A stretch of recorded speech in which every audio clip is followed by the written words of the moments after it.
আসসালামু আলাইকুম এভরিওয়ান, আশা করি সবাই অনেক ভালো আছেন। আজকে আপনাদের সাথে একটা মজার রেসিপি নিয়ে আসছি শেয়ার করতে, আর সেটা হচ্ছে কলিজা ভুনা। প্রথমে এখানে কলিজাকে কেটে ধুয়ে পরিষ্কার করে তারপর এখানে সিদ্ধ করে নিয়েছি। সিদ্ধ করার পর এই অবস্থা। তখন চলে যাব রান্নার প্রসেসে। প্রথমে তেল দিয়ে এখানে পরিমাণ মতো পেঁয়াজ কুচি দিয়ে দিয়েছি। এখানে 1 কেজি কলিজার জন্য আমি 2 কাপ পরিমাণ পেঁয়াজ দিয়ে দিলাম, সাথে 1 টেবিল চামচ রসুন বাটা, 1 টেবিল চামচ আদা বাটা দিয়ে দিয়েছি। তো আমি এভাবে দেখাচ্ছি, আমি কিন্তু মাপ অনুযায়ী দিয়েছি।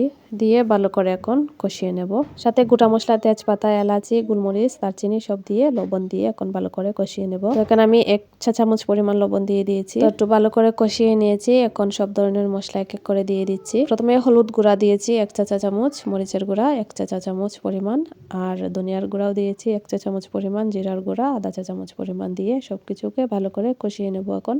তো এখন দিয়ে দিচ্ছি সিদ্ধ করে রাখা কলিজা। তো কলিজা দিয়ে ভালো করে এটাকে কষিয়ে নিতে হবে। আমি ভালো করে মশলার সাথে মিশিয়ে নিচ্ছিলাম। কলিজাটাকে আমি গরম পানির মধ্যে টোটাল 10 মিনিটের মতো সিদ্ধ করে নিয়েছিলাম। সিদ্ধটা করেছি কারণ গরম পানির মধ্যে দিলে কলিজার ভিতরে যে ময়লাটা থাকে ওইটা বের হয়ে চলে আসে। তার জন্যই মূলত আমি সিদ্ধ দিয়ে এভাবে রান্না করি। যারা কলিজাটাকে সিদ্ধ ছাড়া রান্না করেন একবার হলেও সিদ্ধ করে দেখবেন কলিজার ভিতর দিয়ে কত ময়লা বের হয়ে আসে। তো এদিকে আমার কলিজা ভুনাটাও প্রায় কষানো হয়ে যাচ্ছে। আমি বারবার নেড়ে চেড়ে দিচ্ছিলাম যাতে নিচ দিয়ে পুড়ে না যায়। আর অবশ্যই অল্প হিটে রান্না করার চেষ্টা করবেন, তাহলে দেখবেন তরকারির কালারটা অনেক সুন্দর আসে। তো এখন আমি পরিমাণ মতো পানি দিয়ে দিলাম।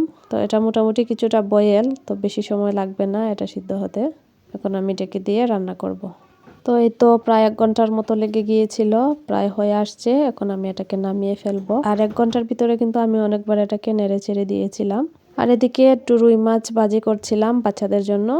আর মাছটাকেও ভালো করে লবণ, হালকা হলুদ, মরিচ দিয়ে মাখিয়ে ফ্রাই করে নিচ্ছি। এভাবে মাছ ভাজিটাও করে দেখবেন, খেতে কিন্তু অনেক বেশি ভালো লাগে। আর এদিকে আমার কলিজা ভুনাটা দেখছিলাম আবার নেড়ে চেড়ে, আর তেজপাতাগুলো এখন ফেলে দিব, এগুলোর কাজ শেষ। তো কেমন হলো কলিজা ভুনাটা অবশ্যই কিন্তু জানাবেন।